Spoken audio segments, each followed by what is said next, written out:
Hello everyone, Earl Henderson, Primordial Defense. Thank you for watching. I have another Monday quarterback video for you.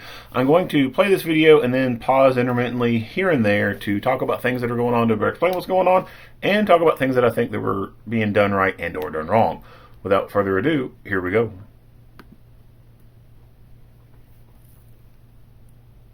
Hello, I'm Captain Kelly Muniz, Commanding Officer of Media Relations Division of the Los Angeles Police Department. This critical incident community briefing is intended to provide you with information about an officer-involved shooting that occurred in Newton Division in the city of Los Angeles on March 29th, 2022 at around 7 p.m.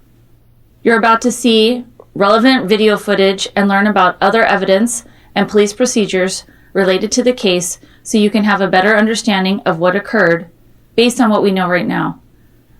The LAPD conducts very thorough use of force investigations, which typically require investigators to interview multiple witnesses, view numerous hours of video footage, and analyze a significant amount of forensic evidence. So I think the guy's name was Spelling or something like that. I can't remember his name, but it was the guy normally does these videos for LAPD. I have no idea where he's at, if he's even still employed there, or if he's getting close to retirement and this is going to end up being his replacement. But you can tell a difference between how he speaks and how she speaks. He speaks more naturally.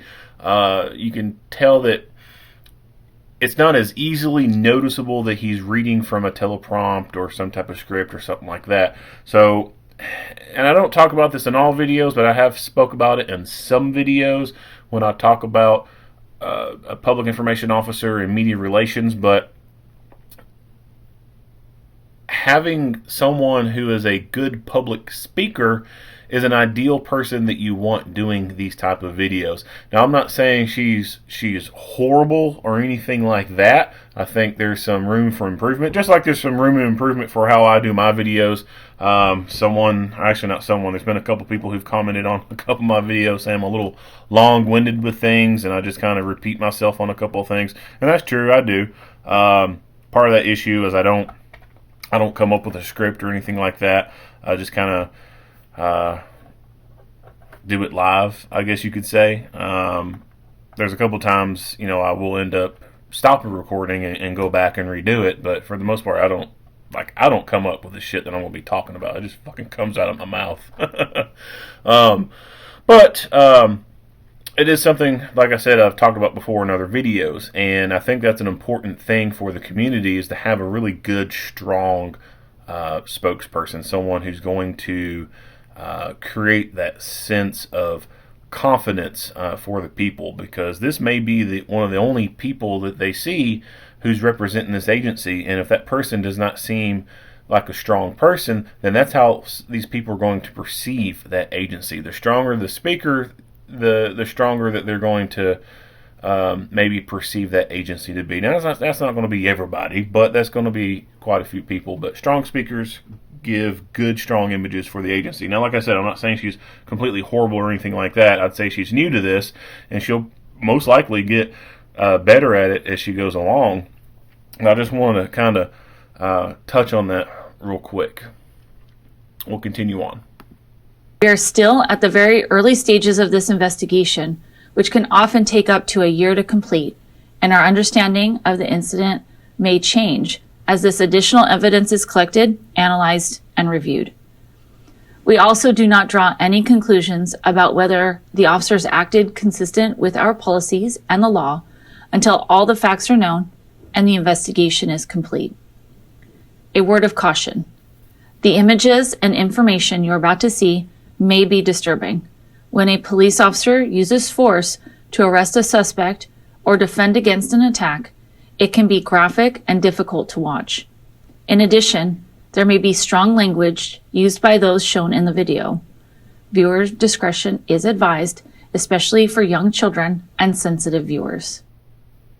Newton patrol officers received an assault with a deadly weapon suspect radio call in the area of Martin Luther King Jr. Boulevard and Avalon Boulevard.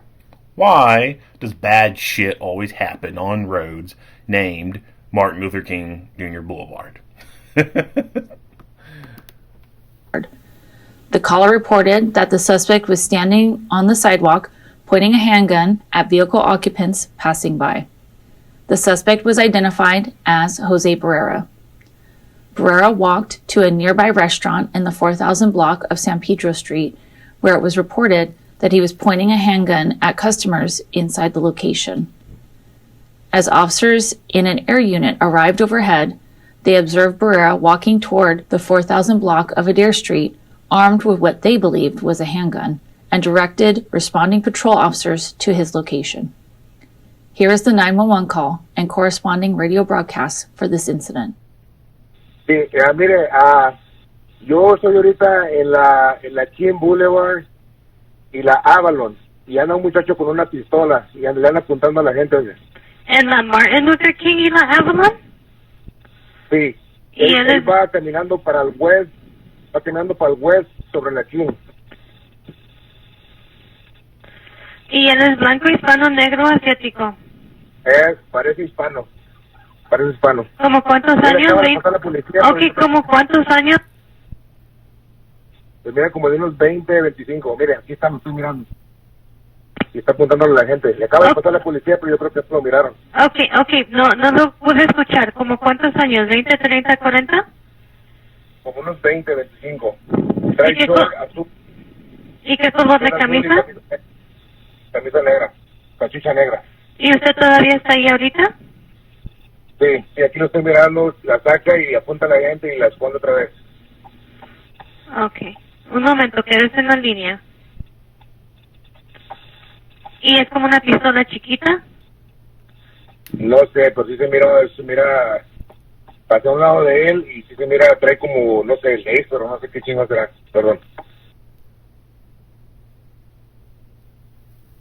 New units, both YDW suspect now, Martin Luther King Jr. Boulevard in Avalon, suspect male, Hispanic, 25 years, black hat, black shorts, correction, black shirt, blue shorts, pointing untapped handgun at passerbys, code 321 OD, 1343, standby for additional. When patrol officers arrived to the area, they saw Barrera on the sidewalk of Martin Luther King Boulevard, pointing what they believed was a handgun at an occupant of a nearby vehicle, which was stopped. The officers exited their vehicle, and an officer-involved shooting occurred. Barrera was struck by gunfire and fell to the ground, where he was taken into custody.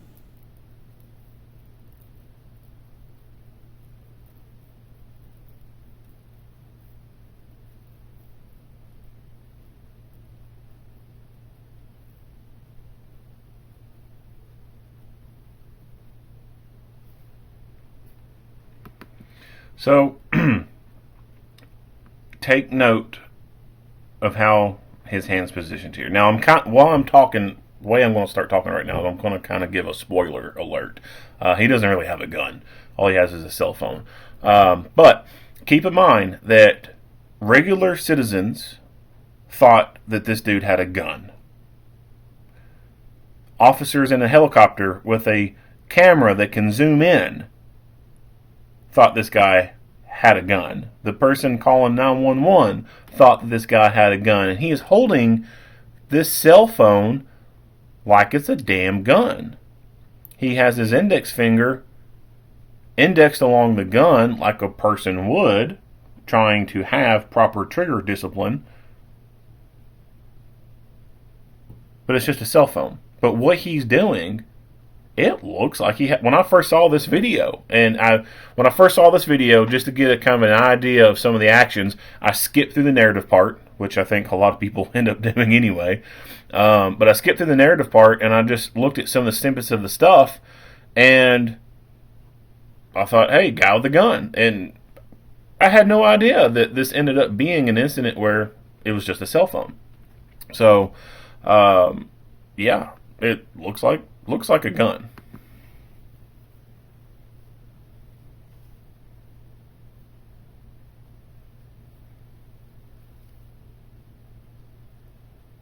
And he's even making like recoil motions as if he's shooting the damn thing.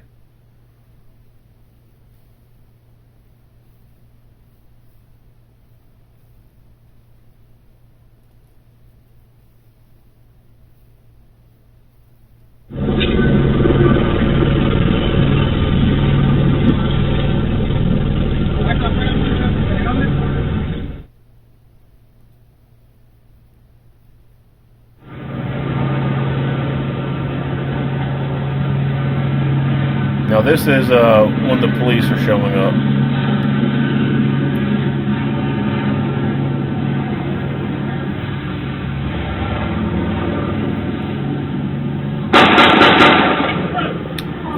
Fuck around and find out. Now watch the arm. He looks like he is lifting a gun up to aim a gun. He takes the same actions. This incident was captured. He takes the same physical actions that a person would if they were going to be aiming a gun at someone. Now someone could try to make the argument that, oh, well, he was just raising his phone to record the police with his camera because he has a constitutional right to be able to do that. Yeah, absolutely. Anybody can record anyone out in public, right? Police are out driving around, standing on the sidewalk. Everybody has the constitutional right to record them and what they're doing. But it's obvious that this is not what this guy's doing. There's video of him holding the gun, or holding the cell phone as if it was a gun. And then this latest clip of him raising it, those actions in and of themselves do not support the possible excuse that one could make that he was just simply trying to record them. He does not bring the phone up into his workspace, i.e.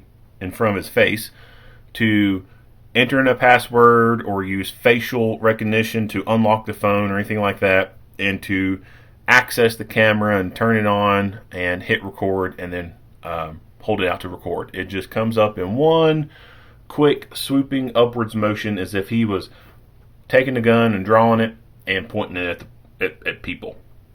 So everything this guy has done so far supports the idea or this belief that he has a gun. He has done everything that he could do to make people think that this cell phone he has is a gun. On the responding officer's digital in-car video. Most marked vehicles assigned to patrol have a camera mounted inside which activates when the emergency lights are turned on. The camera can also be manually activated. These digital in-car cameras have a buffer of video without audio. Upon activation, the camera goes back 1 minute and starts recording. He said something about a black hat. Yeah, no, he does have the black hat. It looks like he does have a handgun, and he's firing at a house right now. Oh, shit. We're close to it. Can we get a backup for Where? the gun? The alarm. Looks like he fired around. Where? Outside the street. Again? So the radio traffic you hear in the background, there's a person saying it looks like he's shooting. I'm assuming that is probably the air crew above who's watching. Earlier when you saw him walking down the sidewalk, and I said it looked like he was making it look like he was recoiling as he was shooting, I suspect that is what the air crews are observing as well. They're seeing him hold his phone out, holding it like a gun, and his arm retracting backwards as if it is recoiling from shooting. And they're seeing that, and they're probably assuming that he's actually shooting his gun, even though he doesn't have a gun. He's not shooting at all. Don't know that for sure, but that's what I suspect is going on. Is the air crew. You might have to shoot. You might have to shoot. All right, so he's over in here where the mouse is circling, and it's kind of hard to see because we got the sun over here shining into the camera lens itself and kind of creating a dark spot over here. And then plus this camera itself is kind of janky. Like, it literally looks like they have a fucking video camera that they took out of a squad car from the 1990s and kept the damn thing. It's horrible footage.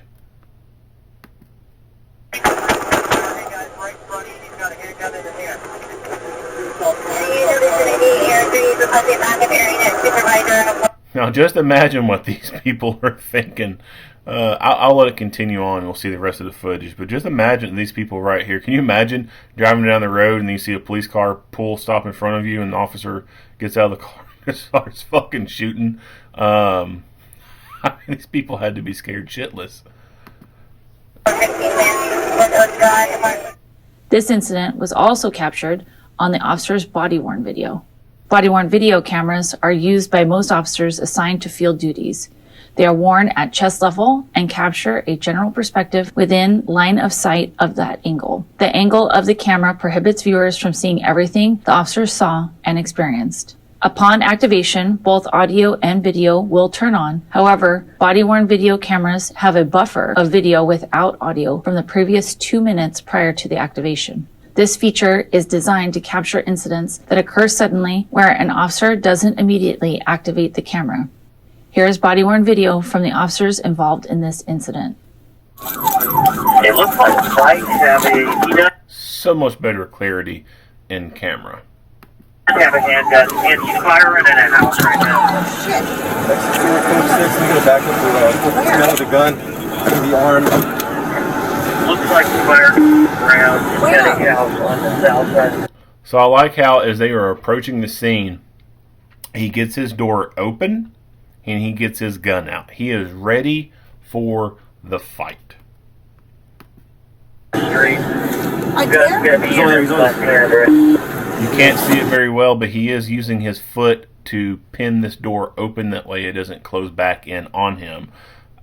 I like this tactic of making the approach with the door open, foot pinning it, and gun out and ready. I mean, it's harder to get any quicker than that.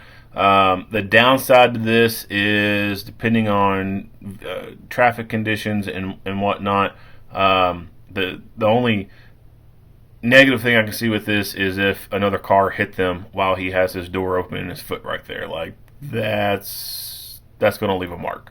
But that's only if, traffic conditions are so horrible that it would be that much of a risk. And for the most part, it's not going to be that much of a risk. Now, if this was a true incident where this guy was on the sidewalk shooting and stuff like that, and these people and the other vehicles in front of them were erratically driving, then I think it would be a smarter option to retract your leg back into the vehicle and pull that door shut a little bit more. That way, if a person frantically fleeing from the scene does come within range of hitting this door, at least your leg and foot's going to be out of that frame area and it's not going to get closed in on it. And then when you need to dismount from the vehicle, you can actually move, shoot, and communicate versus crawl, shoot, and communicate. I'll back it up even more. He does have a handgun. Incident. It looks like a white Chevy. He does have a handgun. Motherfucker. This incident. It looks So it seems to be like a normal thing for LAPD to take their in-car microphone here and wrap it around the spotlight handle. Of course, not every agency has two spotlights in the cars. And of the agencies that do, and you do see a second person riding in the vehicle, I never see this. It's only with LAPD that I've seen this practice of taking the microphone, stretching it across, and wrapping it around the spotlight here. I don't know why they do that. I think that is damaging the equipment. You're putting a little too much stress on the cord. You're making it stretch too much. And the connection point within the radio itself, you're putting stress on that connection point. This thing needs to be bracketed into its normal bracketing point. Either the installers are just simply not putting mounts in the dashboard anymore, which traditionally, you would see like a mount drilled into the dashboard somewhere or something like that. So I don't know if they're just not doing that anymore or what, but this is a kind of a pet peeve to mine. Like, I don't like seeing equipment like this being stretched and damaged like that. And then plus also, why? Like, why have it right there? Why not it be accessible for this person as well? Which I get. I could understand why the mindset behind it would be that it be over here, because the passenger is going to be the better person to be operating the radio. That way the driver stays focused on driving. But if something happens to the passenger, and the driver needs to get on this and they can't get their portable working or whatever, well, it's too far away for them to get to it, and it's going to be, it's not like they can't get to it, but it's a little too far to get to it easily. They have to put some extra effort to get into it, and I just, like I said, don't like it. But it's something I've noticed that's unique only to LAPD.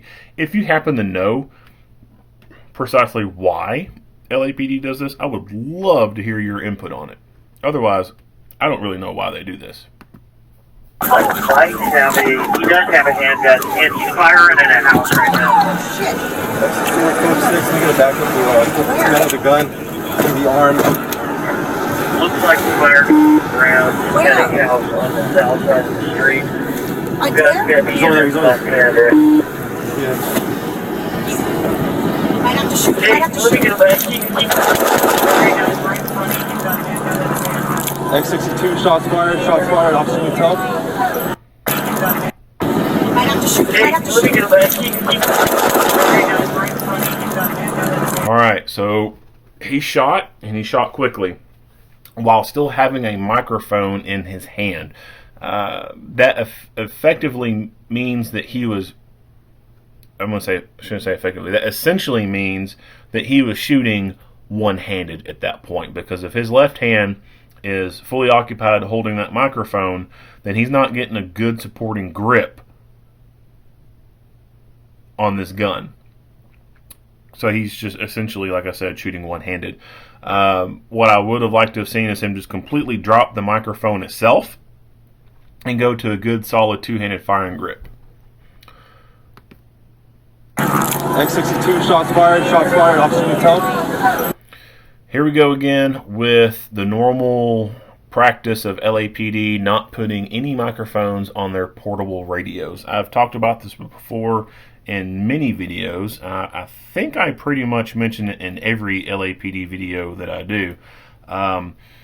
They appear to have some type of disdain for microphones on portable mics. I'm sorry, on portable mics, on portable radios. I don't know why. I'm assuming it's a culture thing, from way back in the day when they were using portable radios, and it's just a cost kind of thing. They just couldn't afford to get these things on there because they are a substantial amount of money just for a shoulder mic. I mean, like $50 for a freaking shoulder mic, depending on models and stuff, which is kind of outrageous. But when you look at an agency as large as Los Angeles, something simple as a shoulder mic, if you had to get shoulder mics for every single radio, I mean, that could be up in the thousands of dollars, high thousands of dollars. And it might not be something they were wanting to spend money on. They thought, well, we could save money on this. And it could also be where, because they do get involved in more stuff in the past, they've experienced their microphones getting knocked loose off of their shirt and just kind of dangling around. And the people who end up training new officers on the street may discourage new officers from using microphones because it's been taught to them that shoulder mics are bad, and the person before them was taught that shoulder mics were bad, and the person before them was taught that shoulder mics were bad. And that happens a lot, not just with public service agencies, but all kinds of places. This mindset of, well, this is how it's always been done, is pervasive, and it's hard to get rid of. I personally think that shoulder mics are a necessary piece of equipment for a portable radio. In fact, I think it should come built into the damn thing. It shouldn't even be an attachment that you can take on or off. It should just be fucking built into it. Especially for public service, whether you're fire, police, or EMS. But especially for police. Look at this screenshot. He is having to hold a gun in one hand and a radio in the other. What if this dude did have a gun and popped back up and started shooting? What's this officer to do? Continue to engage in the fight with one hand on the gun? You're already at a disadvantage with a handgun. It's short-barreled and you only have 2 points of contact on the damn thing to try and get accurate shots. When you go to one-handed, you take something that sucks and make it suck even harder. So what's he going to do? Continue to shoot one-handed and simultaneously try to put his radio back into its pouch and hope that him being less effective during this fight is going to be in his favor and let him prevail? Or is he immediately going to drop the radio out of his hand and go to a better two-handed grip on that gun and be more likely to put accurate, incapacitating rounds on target and stop the threat sooner? Well, he could drop the radio and he would be faster, but if he has to move from his current spot and go somewhere else to take cover, he's now without a radio. And if he keeps the radio in his hand, he's now fighting less effectively because he's shooting one-handed, and he's going to be less accurate and not likely to put more accurate I can't talk, and not be likely to put more accurate, incapacitating rounds on target and stopping the threat quicker. Which is why I say shoulder mics are a necessity for public service. With this right now, he's got it in his hand. He's going to have to reach down, put it back in his thing, and go hands-on. If he was using a shoulder mic, all he would have to do is be reaching up to his shoulder or to his shirt, wherever it's clipped at, press the button to talk, and as shit happens, let go, and immediately go to two-handed grip. And the radio mic's still going to be there. Now, people do talk about these radio mics falling off, and they do. I've had mine fall off in fights before. But if you are now using outer vests and you got the molly loops and stuff on there, they do stay on a little bit better with molly loops. But even with a traditional uniform style, you can get a product from a company called Mic Loop. And the company's called Mic Loop, and the product is, I believe, it's called the Mic Loop. You can get this, and it's basically a strip of Velcro with a long loop of paracord sewn into it. The Velcro you put onto your ballistic vest. You put it on the Velcro on the front where your side panel will come across and loop onto it. That strap or panel or whatever goes over top of that Velcro. So you're basically sandwiching that little piece of Velcro in between the strap and your vest. And the paracord loop goes up your chest. And you can have it stick out the front of your uniform shirt and then pass your, two ways to do it. You can pass the entire microphone itself through that loop, or you can make a loop within that paracord and clip it, put the clip into it, and it's a more secure way of having that microphone on your body. And you can smack it, you can hit it, and it's not going to come loose and flying off like it would if you didn't have anything attached to it. Now, some people do try to use hair ties to do the same thing. Hair ties I would not recommend doing because there's a reason why you buy hair ties in a package that has multiple in them, because the things are shit and they fucking break all the time. That's why girls have multiple hair ties. They don't have multiple hair ties because they think the different styles are nice. No, girls have like the same color, same style hair ties by the dozen. Why? Because they fucking break all the damn time. So don't be using a hair tie to try and keep your life-saving equipment attached to your body. Spend the money and get that product. Now, I don't know anybody from Mic Loop. I don't get like a kickback for trying to recommend them or anything like that, but it's a product that I've seen. I haven't used it personally, but I've seen it and I like it. If you don't want to, I don't know how much they cost, but if you don't want to pay that money, you can kind of make your own. All you need is paracord, essentially. You can get paracord and a little strip of Velcro and roll your own. Personally, I think that takes time. The quicker thing to do is just get online, buy it, and it ships right to you. And it's already professionally made. So, anyway, rolling on. Let me see your hands! Let me see your hands! Let me see Alright, so take note. We are at timestamp 1901. your hands! Let me see your hands!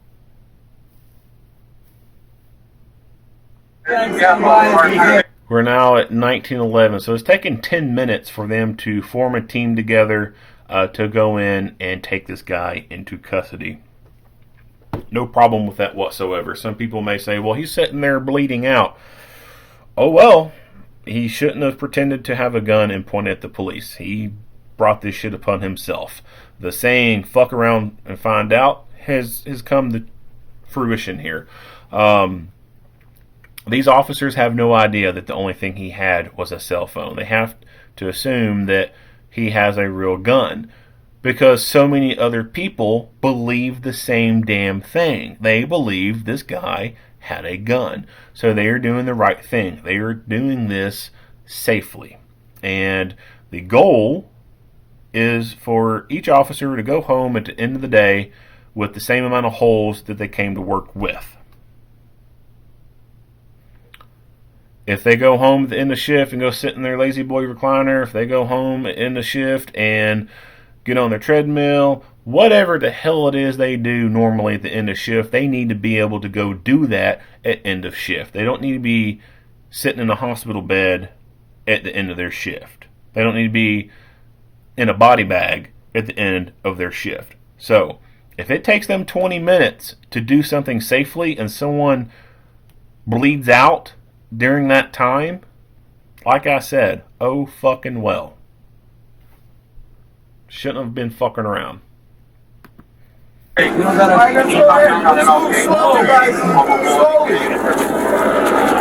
So I do like how LAPD forms their arrest team. They always got somebody on a launcher and someone doing lethal and usually someone out with a taser. And then there's a person who hangs back and they're the ones in charge and they're directing everything going on. I don't know much about how they do their training or anything like that, but it's obvious from just watching them that they do train for this. They do this enough times to where everybody seems to be on the same page because they all seem to do it very similar to each other in all the other videos that I've watched.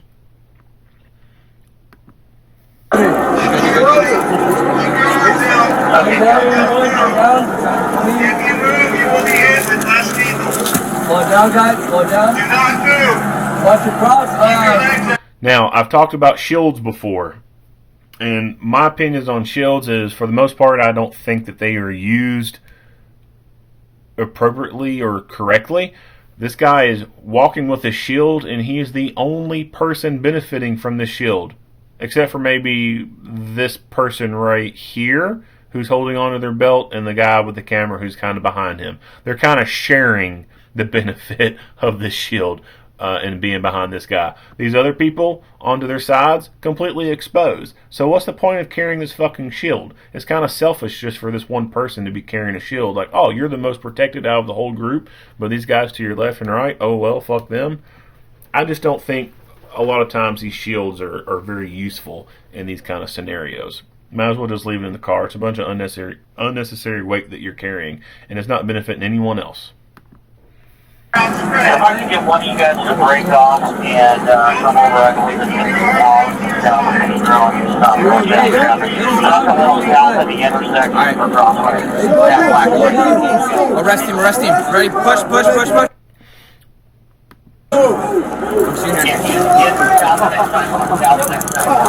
your hand behind your back. Arrest him. Ready?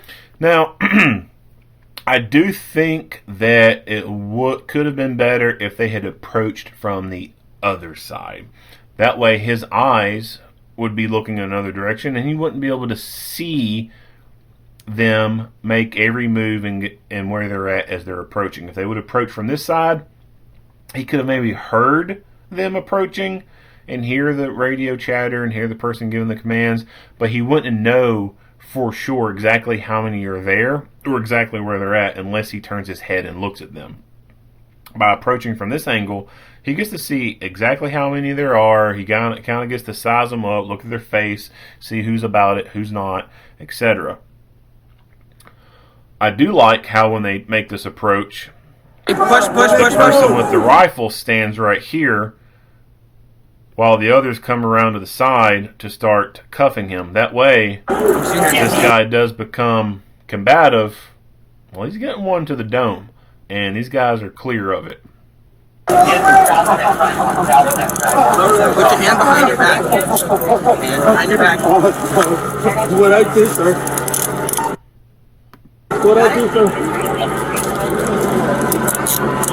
And here they go again. This is another thing I've noticed with LAPD. They love putting 2 sets of handcuffs on somebody. I don't understand it. I don't get it. I don't fucking like it. It makes it too easy for them to, if they did have a gun, be able to retrieve it from their waistline and get their arms around to their side and be able to shoot. Now, skinny people can do this more easily than fat people, and by putting 2 pairs of cuffs on someone, you're making it easier for a guy who's this size to do that. And at time of recording, today is May 12th. Just yesterday, the Chicago Office of Police Accountability, I think it's called, they recently released some video footage of some Chicago officers taking a guy to jail. They get to the jail, the guy's cuffed behind his back, officer opens the door, they didn't do a good pat down, dude has a gun, and he's able to get his arms, while still cuffed behind his back, he's able to take his arms, get his hands around to the side of his torso, and have that gun pointed at the officer, and fucking shot him. So, this is one, and that's exactly why I don't like having 2 pairs of cuffs. Now, the Chicago officers, to my understanding, they didn't have 2 pairs of cuffs on this guy. He's just a real skinny person and was able to do that. Some people can just naturally do that on their own, which is one reason why I like the idea of putting hinged cuffs on tiny people, because it makes them harder to do that shit. Normal-sized people, fat people, you put normal chain cuffs on them, it's hard for them to even get their hands off of their side. Like, I can't fucking do that shit, but I can more easily do it if I've got 2 pair of handcuffs on me. Fuck their comfort. I don't give a shit if it is hurting them by having 1 pair of handcuffs on. Oh fucking well. You should not have done what you did. You brought this shit upon yourself. You're going to sit there and fucking suffer for all I fucking care. The hell with putting 2 pair of handcuffs on someone just for their comfort. Now, I don't know if they're just doing it for comfort or because they think it's easier for a larger person to have these cuffs on them versus trying to struggle and make the hands meet in the middle. Hey, like, his arms will bend, he will stretch, you can get those 2 wrists close enough together to put chain cuffs on. I don't give a shit how fat you are. It can happen. Los Angeles Fire Department paramedics transported Barrera to a local hospital where he was treated for a gunshot wound sustained during the incident. Barrera's large black cell phone was recovered on the sidewalk where he was taken into custody and booked as evidence. On March 31st, 2022, the case was presented to the Los Angeles County District Attorney's Office for filing consideration on 1 count of assault with a deadly weapon. However, the Los Angeles County District Attorney's Office declined to file charges against Barrera. What the fuck? So this dude has basically, in a sense, yelled fire in a theater and nothing has happened to him. This is the problem with a lot of places, and in particular Los Angeles. The district attorney's office down there, I think the guy's name, I can't remember his name, but he's been in some news articles here lately about how much of a fucking woke liberal left idiot he is and how lenient he is on shit. Why is this guy not being charged with something? Like, there has to be something in California that this guy could be charged with. He has gone around and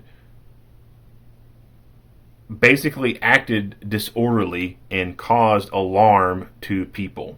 So at most, I mean, I don't know what California law is like as far as their criminal statutes and everything, but definitely if he's in Kentucky, I could see him being charged with something like disorderly conduct or something like that, or some other charges. Why they've declined to charge him with anything, I don't know. I don't know if it was the arresting officers had only put this one charge down, and then the county district attorney's office was like, oh, well, he didn't really have a deadly weapon, so boom, we're not charging him. When they could have said, oh, well, we need to amend the charges and change it from this to this. Why they didn't do that, I don't know. Probably because they're a bunch of woke left fucking liberals.